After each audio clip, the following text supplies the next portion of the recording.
It looks like a typical American family scene. A 13-year-old boy and his 11-year-old sister sit on a couch, heads bent close together over a smartphone. Their younger brothers play on the floor with an assortment of action figures. However, they are anything but typical. In 2011, they and their parents escaped the civil war in Syria with only the clothes on their backs. أول شيء كان بعيد عنا. بعدين صار يمد مكان ورا مكان. In the beginning, the war wasn't near our city, but it kept moving from city to city and getting closer to us. We felt we couldn't take it anymore. That's when we realized we needed to travel.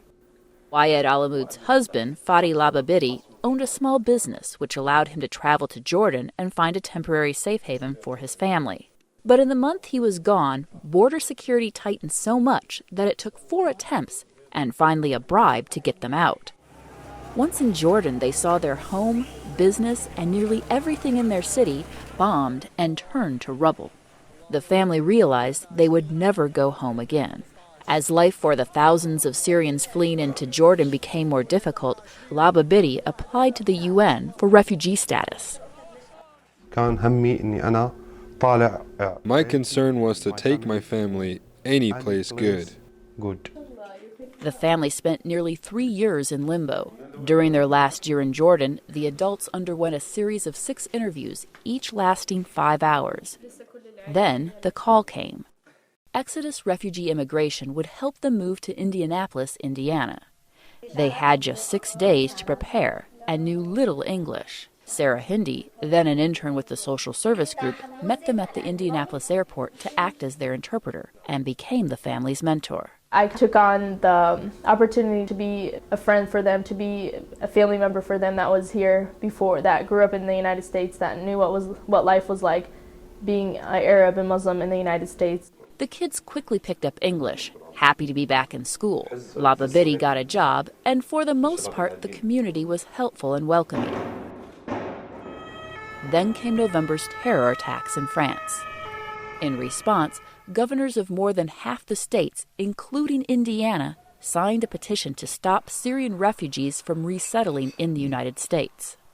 Lababidi says he understands the governor's fear and need to keep their people safe, but he wishes they wouldn't single out Syrians. This problem in Syria, not just from people Syria. You know, not just from people Syria. No. From every people from every country.